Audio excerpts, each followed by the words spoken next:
Welcome back. तो हम study करने वाले हैं कम्युनिकेशन स्किल्स। तो कम्युनिकेशन होता क्या है? कम्युनिकेशन वर्ड जो है वो लैटिन वर्ड से आया है जो कि है कम्युनिकेयर। इसका मतलब होता है to share. And communication skills क्या होता है? To share information. किस तरीके से वो इंफॉर्मेशन को सेंड किया जा रहा है, कितने इफेक्टिवनेस के साथ किया जा रहा है, तो उसे कहते हैं कम्युनिकेशन स्किल्स। तो यहाँ पे कुछ इंपॉर्टेंट पार्ट्स आ जाते हैं कम्युनिकेशन के। First, transmitting.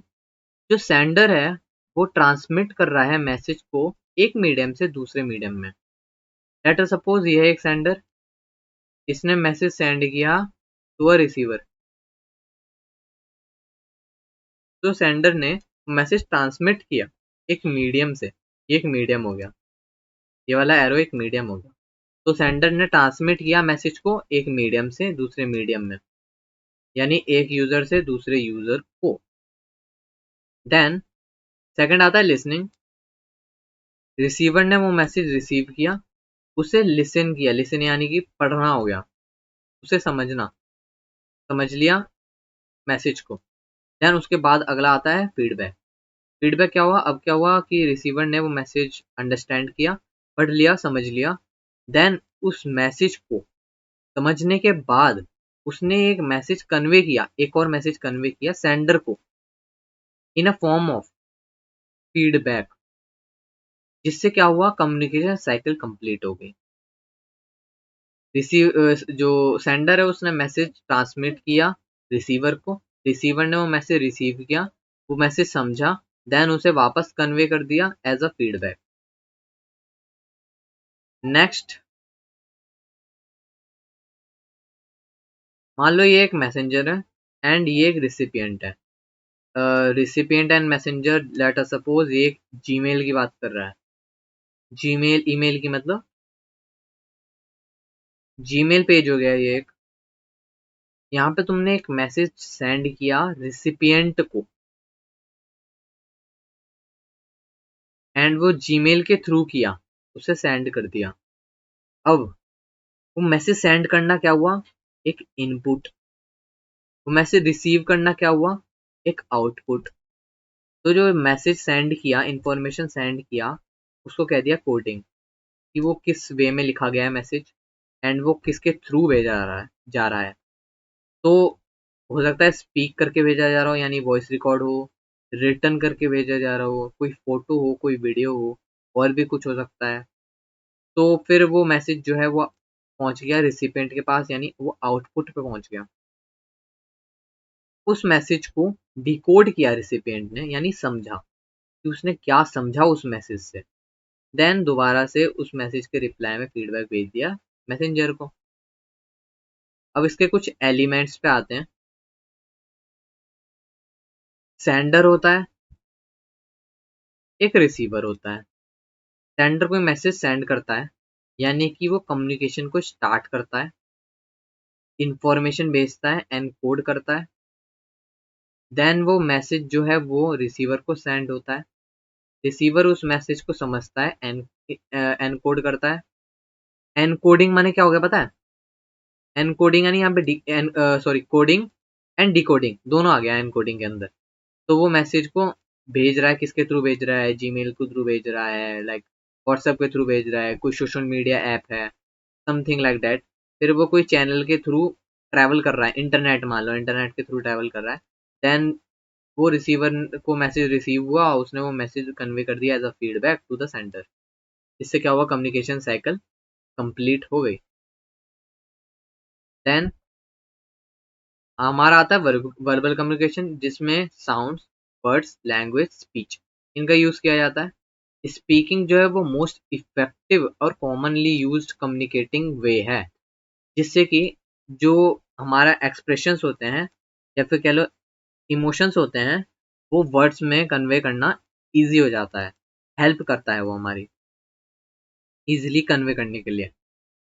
By improving your verbal communication skills, you will build rapport and have a better connect. Build a rapport यानी कि rapport means होता है relationship. Between a sender and a receiver एक relationship build हो जाता है and उससे better connection बन जाते हैं, जिससे वो मैसेज वो सेंड भी कर पाता है एंड वो रिसीव कर पाता है एंड वो फीडबैक में भेजता है, फिर वो जो साइकिल है वो चलती रहती है। टाइप ऑफ वर्बल कम्युनिकेशन आता है इंटरपर्सनल कम्युनिकेशन। इंटरपर्सनल कम्युनिकेशन को एक और नाम से जाना जाता है वन ऑन वन कन्वर्सेशन, जो कि होता है एक इंडिविजुअल और दूसरे इंडिविजुअल के बीच। इंडिविजुअल एग्जाम्पल है, एक मैनेजर डिस्कस कर रहा है performance with an employee. Employee की परफॉर्मेंस है, वो मैनेजर डिस्कस कर रहा है उस एम्प्लॉय के साथ। Two friends discussing homework. दो दोस्त हैं, वो होमवर्क के बारे में बात कर रहे हैं, या फिर मान लो होमवर्क नहीं तो एग्जाम के बारे में बात कर रहे हैं कि सिलेबस क्या है, क्या क्या चैप्टर्स आने वाले हैं अगले एग्जाम में, एटसेट्रा, जो भी वो बात कर रहे हैं। Two people talking to each other over phone और video call. Let us suppose तुम बहुत दूर हो अपने घर से एंड तुम्हें अपने मम्मी को बताना है कि आज क्या हुआ, तो तुमने वीडियो कॉल या फिर कॉल कर दिया थ्रू व्हाट्सएप और समथिंग एल्स, कोई कॉलिंग का ऐप हो गया, एप्लीकेशन हो गया, तो उससे तुमने वीडियो कॉल या फिर फ़ोन कॉल कर दिया। उससे क्या होगा, तुम इंडिविजुअल, तुम्हारी मदर और तुम्हारे बीच में इंडिविजुअल कन्वर्सेशन क्रिएट हो गई। Next, written communication. तो रिटन कम्युनिकेशन क्या होता है? It is the communication involves writing words. Writing words in the form of letters, reports, manuals, SMS, circular, social media chats, etc.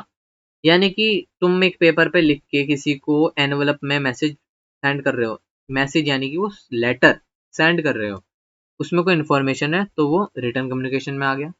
कोई रिपोर्ट लिखी तुमने, मान लो तुमने अपने स्कूल में एक प्रैक्टिकल परफॉर्म किया एंड उसकी ऑब्जर्वेशंस तुमने नोट कर ली, तो वो क्या होगा, एक रिपोर्ट हो गया, जिससे तुमने वो मैसेज जो है, जो इन्फॉर्मेशन है वो तुमने स्टोर कर लिया। एग्जाम्पल है इसके, a manager writing an appreciation email to an employee. एक मैनेजर ने एप्रिसिएशन ईमेल सेंड करा एम्प्लॉय को, वो भी लिख कर, रिटर्न। ईमेल की बात करी है, नॉट मेल, माने ईमेल पर टाइप करके भेजा है। अगर यहाँ पे सिर्फ मेल होता, यानी कि उसने लेटर पे रिटर्न करके पेन पेंसिल उससे लिख कर भेजा है। Writing a letter to grandmother inquiring about health. अब इसमें राइटिंग अ लेटर आ गया, साफ साफ आ गया कि पेन पेपर पे लिखा है, देन एनवलप में लेके ग्रैंड मदर को भेजा है, ताकि ग्रैंड मदर की हेल्थ के बारे में इंक्वायर कर सके वो। Small group communication. Small group communication में दो या दो से ज़्यादा पीपल इन्वॉल्व कर सकते हैं, जैसे कि press conference, board meetings, team meetings, etcetera. और भी कई सारी चीज़ें आ सकती हैं इसमें। देन आता है पब्लिक कम्युनिकेशन। पब्लिक कम्युनिकेशन होता है जनरली लार्ज गैदरिंग, जो कि मान लो पॉलिटिशियन कोई आइडिया अपना कन्वे कर रहा है टू द सिटीजन्स, सिटीजन्स पे कोई मैसेज कन्वे कर रहा है, तो वो हो गया पब्लिक कम्युनिकेशन। एग्जाम्पल हो गया इलेक्शन कैंपेन्स और पब्लिक स्पीचेस बाय डिग्निटरीज, यानी कि कोई पॉलिटिशियन लीडर है उसके द्वारा सिटीजन्स में कोई मैसेज कन्वे किया जा रहा है, वो हो गया public communication. And a large gathering में होता है, यानी एक बड़े स्केल पे होता है। Next, advantages of verbal communication. ये वर्बल कम्युनिकेशन के एडवांटेजेस क्या क्या होते हैं?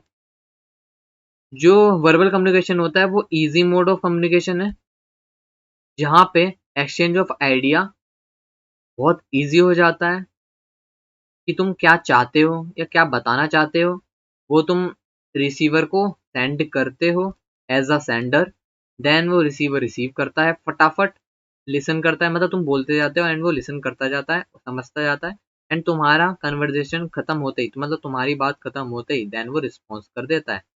तो ये आ गया क्विक रिस्पॉन्स, तो फटाफट से जितनी जल्दी हो सकता था उतनी जल्दी कम्युनिकेशन पॉसिबल हो सका। It enables you to keep changing your interaction as per the other person's response. Other person कैसा रिस्पॉन्स कर रहा है उस बेसिस पे तुम कम्युनिकेशन को कंटिन्यू या डिसकंटिन्यू भी कर सकते हो। देन आता है disadvantages of verbal communication. Verbal communication depend करता है रिटन और स्पोकन ऑफ वर्ड्स पे। हो सकता है बाई चांस तुमने कोई वर्ड गलत लिख दिया एज अ ह्यूमन एरर, या फिर गलत बोल दिया जिसमें तुम्हारी प्रोनाउंसिएशन तुम्हें नहीं आती थी, तो उससे क्या हुआ, एक कंफ्यूजन पैदा हो गया, डिफिकल्टी पैदा हो गई उसको समझने के लिए, दूसरे पर्सन के लिए। तुम्हें तो पता है कि तुम क्या बोल रहे हो, लेकिन वही गलती से हो गया एज अ ह्यूमन एरर, तो वो डिफिकल्ट हो गया दूसरे यूजर के लिए समझ पाना कि तुमने क्या बोला। देन आता है non verbal communication. Non verbal communication generally इसमें क्या होता है, expression, gesture, posture, touch, eye contact, para language. Expression और गेस्चर का यूज करके बिना कुछ बोले तुम अपना मैसेज कन्वे कर सकते हो। आई कांटेक्ट से भी कर सकते हो। जैसे मान लो टीचर ने कहा कि मेरा ये स्टूडेंट है, ये मेरी आंखें देख के डर जाता है, मैं इसे आंखों से डरा देता हूँ। यानी कि वो टीचर अपने आई कांटेक्ट से स्टूडेंट को डरा देता है। तो क्या हो गया, उसमें वो खौफ आ गया कि हाँ मुझे टीचर की आंखों से डर लग रहा है, टीचर मुझे देख रहा है तो मेरे को डर लग रहा है। तो वो क्या हो गया, एक आई कांटेक्ट में आ गया। नेक्स्ट, नॉन वर्बल कम्युनिकेशन में क्या क्या आ जाता है, जेस्चर आता है। जेस्चर मैंने समझा दिया कि मान लो अगर तुम किसी के सामने हाथ रेस कर रहे हो, सेइंग गुड बाय और ग्रीटिंग, या फिर किसी के सामने या फिर किसी के ऊपर फिंगर पॉइंट कर रहे हो, तो उसका मान लो किसी ने कहा कि मुझे इससे मिलना है, सपोज नाम हो गया बंटी, मुझे बंटी से मिलना है। कौन है बंटी, मैं जानता नहीं हूँ, क्या तुम बता सकते हो बंटी कौन है? उसने फिंगर पॉइंट करके बता दिया कि वो है बंटी। उसने, अब क्या हुआ, उसने कुछ बोला ही नहीं, वर्बली कुछ नहीं बोला, लेकिन उसने क्या हुआ, नॉन वर्बल कम्युनिकेशन करके वो पूरी जो अपना कम्युनिकेशन है या फिर इंफॉर्मेशन है वो सिर्फ पॉइंट करके ही बता दिया कि ये है बंटी। देन आता है एक्सप्रेशंस। स्माइलिंग टूवर्ड्स समवन, ये तुम्हें ये दर्शाता है कि जो पर्सन है वो कम्युनिकेशन में इंटरेस्टेड है या फिर वो हैप्पी है। सैड फेस, सैड फेस बताता है कि वो कम्युनिकेशन से खुश नहीं है या फिर उसे कुछ बुरा लगा या फिर वो सैड है। ठीक है। बॉडी लैंग्वेज, पोस्चर, मेन आता है इसमें पोस्चर। मान लो तुम किसी टीचर के सामने बैठे हो, टीचर ने कहा स्टैंड अप, तुम सीधे खड़े हुए, एकदम सीधा, स्ट्रेट। इससे क्या इम्पैक्ट आया टीचर पे कि हाँ ये बच्चा मेरी बात को बहुत अच्छे से सुन रहा है एंड डिसिप्लिन्ड वे में खड़ा हो गया है। तो अगर मान लो कुछ तुमने गड़बड़ भी करी होगी तो टीचर उसे माफ कर देगा, क्योंकि तुम्हारा इंटरेस्ट देख लेगा वो उस चीज में, पोस्चर में। देन आगे, communication cycle and feedback. Communication cycle में क्या क्या आ जाता है, एक सेंडर होता है जो कि मैसेज को सेंड करता है, यानी कम्युनिकेशन को स्टार्ट कराता है, ओरिजिनेट होता है वहां से। देन होता है मैसेज, जो मैसेज सेंडर सेंड करना चाहता है। एनकोडिंग, वो क्या मैसेज उसने भेजा है, वो किस मीडियम से भेजा है, एप्रोप्राइट है कि नहीं है, वो एनकोड करके भेज रहा है उसे। देन चैनल, किसके थ्रू भेज रहा है, क्या वो जीमेल के थ्रू भेज रहा है, व्हाट्सएप के थ्रू भेज रहा है, कोई सोशल मीडिया के थ्रू भेज रहा है, मैसेंजर के थ्रू भेज रहा है, तो वो चैनल में आ गया।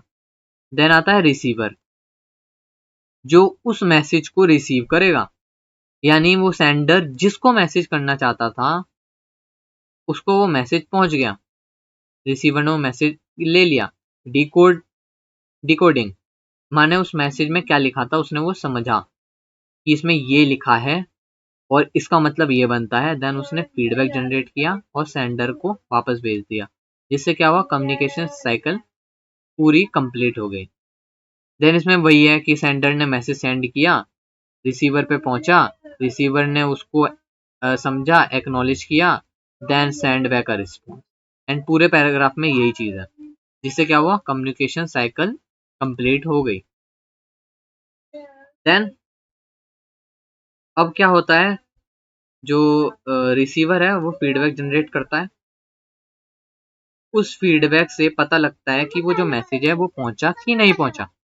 अब जो फीडबैक वर्ड है वो साइबरनेटिक्स से लिया गया है, जो कि एक ब्रांच है इंजीनियरिंग की, जहाँ पे सेल्फ रेगुलेटिंग सिस्टम, यानी कि फीडबैक से पता लगता है कि वो मैसेज जो है वो पहुंचा है कि नहीं पहुंचा है, जो रिसीवर ने क्या ऑब्जर्व किया है या फिर क्या उसने समझा है, एज अ रिस्पॉन्स सेंड करता है और उस रिस्पॉन्स को फीडबैक कहा जाता है। तो रिसीवर ने क्या एक्चुअली समझा, उसको उसने सेंडर को भेजा, देन सेंडर को समझ आया कि इसने क्या समझा। अगर वो गलत होगा तो वो बता देगा सेंडर कि तुमने गलत समझा, सही होगा तो भाई कंटिन्यू हो जाएगा communication. It enable sender to evaluate the effectiveness of the message. मान लो कोई मैसेज में दिक्कत है, कोई गड़बड़ है, कोई इन अप्रोप्रिएट वर्ड यूज कर दिया गलती से सेंडर ने, तो वो फीडबैक से पता लगेगा कि वो इन अप्रोप्रिएट वर्ड है, तो उससे क्या हुआ, सेंडर ने वो चेंज कर दिया वर्ड को, उससे क्या हुआ, इफेक्टिवनेस बढ़ गई उसकी, ताकि जो मैसेज है कन्वे कर रहा है वो बहुत इफेक्टिव हो। देन आता है the amount of response of the receiver that reaches to the sender. It enables the sender to evaluate the effectiveness of the message. In communication process, feedback refers to the response from the receiver, which gives the communicator an idea of how the message is being received and whether it needs to be modified. इसका मतलब हो गया, जो sender ने message किया, receiver ने receive किया, उस मैसेज में रिसीवर ने क्या समझा, उसमें कोई कमी है कि नहीं है, अगर कमी है तो वो इवेल्युएट करेगा, अगर नहीं है तो वो मैसेज औरों पे भी कन्वे कर सकता है। Then importance of feedback in communication. Importance क्या होती है, इसमें कई सारी इम्पोर्टेंस है। एक कंप्लीट करता है पूरी कम्युनिकेशन साइकिल को, उसे कंटिन्यू करता है। देन कम्युनिकेशन प्रोसेस को सस्टेन कर सकता है, रोक भी सकता है या कंटिन्यू भी कर सकता है feedback. It makes one know if one is really communicating हो सकता है, यहाँ कम्युनिकेशन नहीं, चलो ऐसे कर सकते हैं कम्युनिकेशन। यानी कि इसका मतलब क्या हो गया, इसे पता लगता है फीडबैक से कि जो पर्सन है वो चाहता भी है बात करना या नहीं चाहता, फीडबैक से वो पता लग जाता है। It is the basis of measuring effectiveness of the communication. Communication की इफेक्टिवनेस पता लग जाती है। Good basis for planning on what next to be done. अगला क्या करना चाहिए उससे भी पता लग जाता है, एक रिपोर्ट जनरेट कर सकते हैं उससे। Communication will be useless without feedback. बिना फीडबैक के कम्युनिकेशन यूजलेस है और वो वहीं के वहीं ब्रेक हो जाएगी। Feedback paves way for new idea generation. Feedback एक वे प्रोवाइड करता है ताकि न्यू आइडिया भी जनरेट हो सके। जो रिस्पॉन्स मिला उसके हिसाब से इवेल्युएशन हुई और एक न्यू आइडिया जनरेट हो गया। Then it is a process of effective listening. ये एक इफेक्टिव लिसनिंग का प्रोसेस है, यानी कि फीडबैक मिला, उससे पता लगा कि इसने मेरी बात सुनी भी कि नहीं सुनी। It's the basis of problem solving. कोई भी प्रॉब्लम है वो तुमने किसी को शेयर करी, देन वो रिस्पॉन्स आया यानी फीडबैक आया, उससे क्या हुआ कि वो प्रॉब्लम सॉल्व हो गई। तो problem solving can be easy. It can motivate. Late us suppose मेरा एग्जांपल ले लेते हैं, मैंने ये वीडियो अपलोड करी, मेरे को इस पे अच्छे कमेंट्स आए, किसी ने कहा कि आपने अच्छा पढ़ाया, मेरे को सब समझ आ गया, तो मेरे को एज अ मोटिवेशन फील हुआ और मैं और अच्छे से नेक्स्ट वीडियोस बनाऊंगा। और अगर किसी ने बुरा कमेंट किया, लाइक इनएप्रोप्रिएट कमेंट किया, जिससे क्या हुआ, मेरे को अच्छा नहीं लगा, मेरे को ये फील हुआ कि वीडियो सही से मैं बना नहीं पाया, तो मेरा मूड नहीं करेगा अगली वीडियो बनाने का, या फिर मैं अगली वीडियो में अच्छा परफॉर्म नहीं कर पाऊंगा। तो वो एक मोटिवेशन के तौर पे काम आता है और इट कैन इम्प्रूव परफॉर्मेंस। वही अगर मोटिवेट हुआ मैं तो परफॉर्मेंस को इम्प्रूव कर सकता है। देन टाइप ऑफ फीडबैक भी आ जाता है, positive feedback. I noticed you finish the work perfectly, great job. यानी कि मान लो मैनेजर ने एम्प्लॉय से कहा कि तुमने बहुत अच्छी तरह काम किया है, मैं नोटिस कर रहा हूँ, ग्रेट जॉब। ये क्या हुआ, पॉजिटिव फीडबैक। अब अगली बार क्या होगा, एम्प्लॉय और अच्छे से वर्क करेगा। I really appreciate you taking that call, can you please also share the details.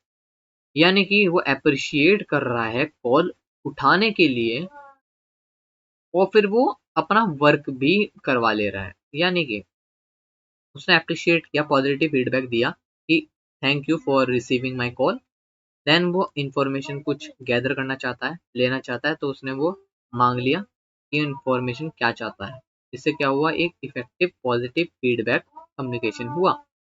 Then negative feedback, you keep forgetting to smile at the hotel guests when you talk to them। इससे क्या हो गया, मान लो तुमने किसी hotel में as a guest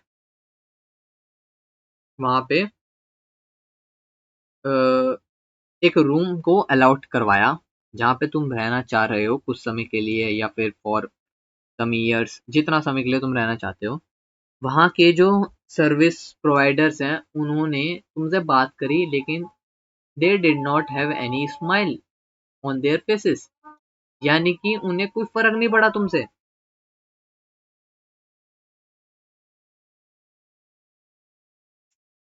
यानी कि उन्हें कोई फर्क नहीं पड़ा तुमसे। वो बिलीव कर रहे हैं कि हमें बस अपने काम से मतलब है, हमें इससे मतलब नहीं है कि हम अच्छा फीडबैक दें या ना दें। तो एक नेगेटिव फीडबैक के तौर पे तुम्हारे सामने आ गया, तो तुम्हें क्या होगा, अगली बार से मन करेगा ना, यहाँ की सर्विस जो बेकार है, मैं यहाँ पे अब अगली बार से नहीं आऊंगा। तो वो एक नेगेटिव फीडबैक के तौर पे तुम्हें मिल गया एंड तुमने उसी हिसाब से इवेल्युएट करा। Next, you take really long to reply to emails, are you always so busy। यानी कि तुम कुछ ज्यादा ही टाइम नहीं लेते रिप्लाई करने में, क्या हर वक्त बिजी रहते हो। तो एक थोड़ा सा नेगेटिव रिप्लाई हो गया। Then no feedback, no feedback क्या होता है, एक डिसएग्रीमेंट होता है आइडियाज के ऊपर। यानी मान लो तुम्हारे पे कॉल आया LIC का, LIC वांट कि तुम कुछ लोन ले लो, ठीक है, दे ऑलवेज वांट कि तुम कुछ लोन ले लो, लेकिन तुम्हें नहीं चाहिए। तुमने क्या किया, फोन कट कर दिया, नो रिस्पॉन्स। इससे क्या हुआ, एक डिसएग्रीमेंट जनरेट हो गया। जनरली ऐसा नहीं करना चाहिए क्योंकि ये बैड एटिकेट्स में आता है, बैड एथिक्स में आता है। तो अगला आते हैं टाइप्स ऑफ फीडबैक में, फॉर्मल इनफॉर्मल। फॉर्मल इनफॉर्मल क्या हो गया, फॉर्मल हो गया यानी कि देखो दिखाता हूँ, फॉर्मल फॉर्मल का एग्जांपल ऊपर है। I noticed you finish the work perfectly, great job. It's a formal, it's a formal reply. ये एक फॉर्मल रिप्लाई है, फॉर्मल कम्युनिकेशन है, जिसमें क्या हुआ, तुमने एक फीडबैक दिया formally. Then informal feedback, informal क्या हो गया, तुमने किसी दोस्त को कहा बढ़िया, जस्ट ये कहा बढ़िया, तो क्या हुआ, इनफॉर्मल हो गया। एंड तुम किसी अपने रिस्पेक्टेड किसी को कह रहे हो वेल डन सर, नहीं वेल डन नहीं कहोगे, तुम कहोगे कॉन्ग्रेचुलेशन सर, या फिर you are too good sir, तो क्या होगा, formal. Descriptive and non descriptive feedback, specific and non specific feedback, इससे एग्जांपल्स भी होंगे नीचे। फॉर्मल क्या हो गया, congratulations on scoring with a grade in your final test performance, you are promoted to your next class। ये एक formal हो गया, ये मतलब पूरे तरीके से पूरे सेंटेंस में तुम्हारे लिए फॉर्मली एक फीडबैक जनरेट कर दिया। Please accept my apologies, please accept my apologies. The please word conveys ये फॉर्मल है। Informal, good job, congratulations, sorry. Informal हो गया, किसी फ्रेंड को तुम बोल रहे हो या फिर किसी फैमिली मेंबर को बोल रहे हो, तो वो तुम्हारे लिए इनफॉर्मल हो गया। Descriptive and non descriptive feedback, descriptive feedback क्या होता है, provides meaningful information in a detailed, descriptive यानी डिटेल्ड वे में।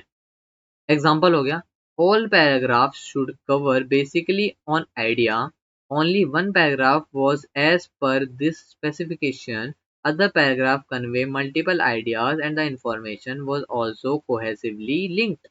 इसका मतलब क्या होगा, इसने बोला कि बहुत सारे पैराग्राफ ने रिटर्न कर रखे हैं, ये पैराग्राफ है, ये पैराग्राफ है, ये पैराग्राफ है। तो इसने बोला कि एक पैराग्राफ ऐसा है कि उसमें स्पेसिफिकेशन है, एक अदर पैराग्राफ ऐसे हैं जो कन्वे कर रहे हैं मल्टीपल आइडियाज, इंफॉर्मेशन, जो कि उस चीज से लिंक है।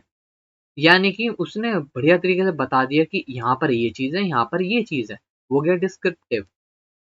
अब आता है नॉन डिस्क्रिप्टिव, यहाँ पे तुम सही तरीके से चीज नहीं बता रहे हो, मतलब स्पेसिफिक इंफॉर्मेशन नहीं दे रहे हो, मतलब तुमने इंफॉर्मेशन दिया, स्पेसिफिक दिया, चलो, लेकिन वो डिटेल नहीं है, डिटेल्ड बिल्कुल नहीं है। I only like your second paragraph, other needs improvement, I in your article conclusion need rework. यानी कि तुमने एक फीडबैक दे दिया जिसमें कह दिया कि तुम्हारा सेकंड पैराग्राफ मुझे अच्छा लगा, लेकिन बाकी पैराग्राफ में तुम्हें इंप्रूवमेंट की जरूरत है। लेकिन क्या इंप्रूवमेंट की जरूरत है ये उसने नहीं बताया, तो ये क्या हो गया, डिटेल नहीं हुआ, तो ये हो गया नॉन डिस्क्रिप्टिव फीडबैक। देन आता है हमारा स्पेसिफिक फीडबैक। स्पेसिफिक फीडबैक क्या होगा, किसी पर्टिकुलर चीज पे, particularly without taking about a general overview, यानी किसी और चीज के बारे में ना बात करके पर्टिकुलर चीज पे, स्पेसिफिक चीज पे तुमने फीडबैक दिया। यानी कि I like the way you describe your grandfather's character, it makes me feel like I too know him. यानी तुमने इतनी अच्छी तरह ग्रैंडफादर का कैरेक्टर बताया कि मुझे लगता है कि मैं उन्हें जानता हूँ। आई like your portrait sibling rivalry, especially the part where you and your sister are fighting. I fight with my brother too, so it made it sound real to me। यानी कि इसमें क्या हुआ, इसने अपने थोड़े समय के बारे में बताया कि मैं ऐसा ऐसा करता था, या करती थी, करता था। तो इसने क्या किया कि उसने उसे जो वो उसने जो चीजें बताई वो अपने आप पे भी लागू करी, यानी रिलेटेबल फील करी, something seem to be related. ये क्या हो गया, स्पेसिफिक हो गया। नॉन स्पेसिफिक फीडबैक क्या हो गया, इसके एग्जाम्पल पे जाते हैं। Example, I like your story, it's good. I like your topic of sibling rivalry. यानी सिर्फ उसने ये फीडबैक दे दिया, स्पेसिफिक फीडबैक नहीं दिया, पूरे ओवरव्यू दे दिया। यानी ये एक पैराग्राफ था बड़ा सा, इसमें कुछ लिखा था, यहाँ पे पैराग्राफ लिखा था, एंड इस पे बस एक टिक मार दिया यानी कि कह दिया कि हाँ मुझे बहुत अच्छा लगा, लेकिन क्या अच्छा लगा, क्या चीज अच्छी लगी, वो चीज कहना स्पेसिफिक हो गया। देन आता है हमारा barrier to effective communication. Effective communication क्या होता है, effective communication is two-way communication process where both parties have right and convince to express their message, opinions, facts and other information। यानी कि इफेक्टिव कब होगा, जब दोनों साइड से, इंडिविजुअल ले लेते हैं हम, एक इंडिविजुअल ये है, एक इंडिविजुअल ये है, इसने इसको मैसेज कन्वे किया, इसने इसको किया, इसने इसको समझा, मतलब इन दोनों के बीच में एक जनरल अच्छी कम्युनिकेशन हो गई, तो इससे क्या हुआ, इफेक्टिव कम्युनिकेशन हुई, जिससे क्या हुआ, दोनों एक दूसरे से कन्विंस कर रहे हैं एक दूसरे को, एंड अपनी चीजें समझा रहे हैं। इससे क्या हुआ, क्लैरिटी पैदा हुई, एंड ओपिनियंस अच्छी तरह समझ में आए। Then principle of effective communication. Principle क्या है इफेक्टिव कम्युनिकेशन के, क्लैरिटी। मैसेज इस तरीके से होना चाहिए कि वो इजीली अंडरस्टैंडेबल हो, अच्छी लैंग्वेज में लिखा हो, सही लैंग्वेज में, उसके ग्रामर ठीक हो, एंड या तो ऐसे वे में लिखा हो कि वो इजी टू अंडरस्टैंड हो। देन अटेंशन, जो भी तुमने मैसेज कन्वे किया वो रिसीवर के द्वारा अटेंटिवली सुना जा रहा है कि नहीं सुना जा रहा, अटेंटिवली है तो एक बेटर कम्युनिकेशन है, इफेक्टिव कम्युनिकेशन। अगर अटेंटिव नहीं है तो वो बेटर कम्युनिकेशन नहीं है। Consistency, this principle employs that the communication should always be consistent with the planned objective of message being conveyed। यानी कि जो मैसेज भेजा गया है कम्युनिकेशन में वो ऑलवेज कंसिस्टेंट होना चाहिए, अच्छा होना चाहिए और लगातार होना चाहिए, यानी कि कोई ब्रेक नहीं होना चाहिए उस मैसेज के बीच में। यानी तुमने लिखा कि मेरी ग्रैंड मदर की तबीयत बहुत अच्छी है, हाँ मेरे पापा तो ये काम कर रहे हैं, इसमें क्या हुआ, तुमने ढंग से मैसेज बोला ही नहीं, तुमने अपनी ग्रैंड मदर की कंडीशन की बात करी, देन तुमने एकदम कह दिया कि हाँ मेरे पापा वर्क कर रहे हैं, मतलब एकदम से ब्रेक कर दिया तुमने, कंसिस्टेंसी नहीं थी इसमें। देन एडिक्वेसी, एडिक्वेसी क्या हो गया, the information conveyed should be complete in all respect. जो भी कन्वर्जेशन तुम कर रहे हो वो कंप्लीट होनी चाहिए, आधी फुद्दी नहीं होनी चाहिए कि तुमने आधा कुछ लिख दिया, आधा ये लिख दिया, आधा वो लिख दिया। जैसे यही हो गया, मेरी ग्रैंड मदर की तबीयत अब ठीक है, मेरे फादर वर्क कर रहे हैं। ग्रैंड मदर की तबीयत ठीक है, हुआ क्या था उन्हें, मतलब किसी को तुम बता रहे हो कि ये था, लेकिन हुआ क्या था उन्हें वो तो बताया नहीं तुमने। वर्क कर रहे हैं, क्या वर्क कर रहे हैं ये भी तुमने नहीं बताया। तो वो क्या हुआ कि कंप्लीट नहीं हुआ कन्वर्सेशन। तो कंप्लीट करने के लिए एडिक्वेसी होनी चाहिए।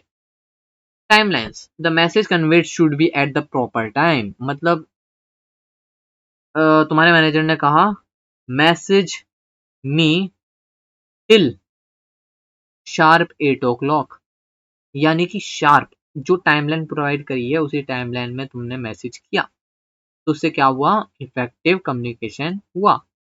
देन फीडबैक, अब तुमने कम्युनिकेशन तो किया लेकिन फीडबैक नहीं आया, कम्युनिकेशन नहीं हुआ अच्छा, वो फिर इफेक्टिव कम्युनिकेशन नहीं कहलाएगा, यानी फीडबैक भी आना जरूरी है। Then economy, the communication should take place in a way that cost optimally, यानी कि कम्युनिकेशन इस तरीके से होना चाहिए कि वो अच्छी तरह फील हो रहा है, समझ रहे हो, अच्छी तरह फील हो रहा है, तुम उसे समझ पा रहे हो। देन आता है 7 C's of effective communication. 7 C's यानी 7 C इनका मीनिंग है जो कि इफेक्टिव कम्युनिकेशन में आती है। क्लियर, ऊपर जो पढ़ा था मैं, क्लियरिटी, जो मैसेज जो है वो क्लियर होना चाहिए और अच्छे से समझ में आना चाहिए। कंसाइज, सिंपल वर्ड्स का यूज होना चाहिए जिससे मैसेज पढ़ पाना इजी हो। कॉन्क्रीट, कॉन्क्रीट का मतलब क्या हो गया, your argument should be based on a solid fact, मतलब सॉलिड फैक्ट हो गया कि मतलब स्पेसिफिक होना चाहिए, अच्छी तरीके से टॉक होनी चाहिए। और you should share reliable data to support your stand, यानी कि तुम डिबेट कर रहे हो, तुमने बहुत अच्छे अच्छे टॉपिक्स दिए कि इफेक्टिव कम्युनिकेशन किया तुमने, और उसमें क्या हुआ, तुम्हें सपोर्ट कर रहा है तुम्हारा डाटा, तुम्हें वहां स्टैंड करने के लिए, यानी कि तुम्हारा जो कम्युनिकेशन है वो इफेक्टिव बना रहा है। करेक्ट, जो तुम कह रहे हो वो करेक्ट भी होना चाहिए, ये नहीं है तुम कुछ गलत चीजें बता रहे हो, या फिर जो लैंग्वेज वो है लैंग्वेज गलत तरीके से बोल रहे हो, और ग्रामर भी उसमें करेक्ट होनी चाहिए। ऐसा नहीं है कि तुम अभी की चीज बता रहे हो लेकिन वो पास्ट वर्ड यूज कर रहे हो तुम, the words you are using, ठीक है, जो कि पास्ट में है, यानी कि तुम कुछ अभी प्रेजेंट में बोल रहे हो लेकिन तुम वर्ड यूज कर रहे हो पास्ट के, वो कोई मतलब नहीं बनाता, कोई सेंस नहीं बनाता। Then coherent, your word should be make sense, तुम्हारे वर्ड्स का कोई सेंस भी होना चाहिए। Along with that it should related with the main topic, main topic से रिलेटेड भी होना चाहिए, ये नहीं है आलतू फालतू कुछ भी बोल रहे हो।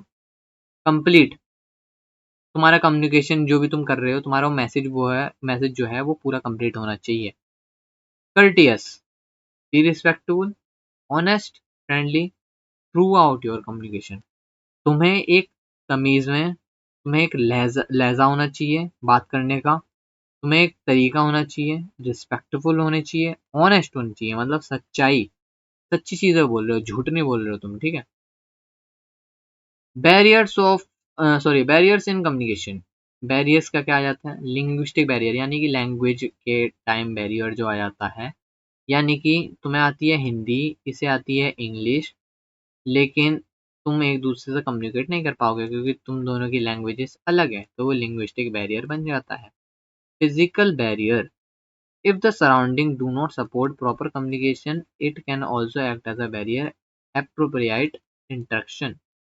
फिजिकल बैरियर यानी कि अगर कोई चाहता ही नहीं है तुम्हारी बात सुनना, तो सपोर्ट ही नहीं कर रहे हैं कम्युनिकेशन को, तो वो एक बैरियर के तौर पे बन जाता है। Cultural barrier, cultural differences hinders us from communicating properly, cultural barriers भी बन जाते हैं, यानी कि जैसे ये इस उसका है, ये हिंदू है, ये मुस्लिम है, तो उनकी लैंग्वेजेस भी अलग होंगी, वहां पे आ गया लिंग्विस्टिक बैरियर, लेकिन उनका कल्चर अलग है। लाइक एवरी कल्चर, सब कल्चर बढ़िया है, कोई कल्चर बेकार नहीं है।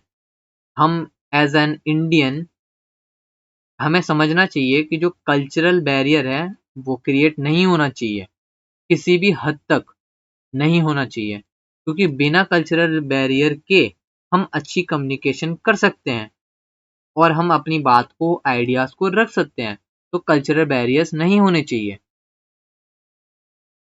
और नॉट एज एन इंडियन, बाकी और भी देशों से अगर हम कम्युनिकेट कर रहे हैं तो कल्चरल बैरियर नहीं आना चाहिए, ठीक है। तो मतलब हमें एक रिस्पेक्ट, ऑनेस्टी रहनी चाहिए ताकि हम कल्चरल बैरियर को डिक्लाइन कर सकें। Interpersonal barriers, It refers to a situation when the intended message is received incorrectly due to many personal reasons. यानी कि कोई पर्सनल रीजन था तुम्हारा, तुमने कोई मैसेज भेजा लेकिन उसमें तुम पर्सनल रीजन अपना ढंग से बता नहीं सकते, लाइक तुम एबल नहीं हो कि वो पर्सनल रीजन तुम बता पाओ। उससे क्या हुआ, कम्युनिकेशन में थोड़े से बैरियर्स आ गए, मतलब समझने में दिक्कत आई। Organisational barriers in an organisation if there is no clarity about the rules. अगर किसी रूल्स के बारे में तुम्हें कोई क्लैरिटी नहीं है, यानी कि कौन लीडर है, कौन मेंबर है, तुम्हें पता ही नहीं है, तो कहाँ से तुम्हारी जो वो कम्युनिकेशन है वो अच्छी हो जाएगी। Structure responsibilities it will hinder effective communication along the members of organisation.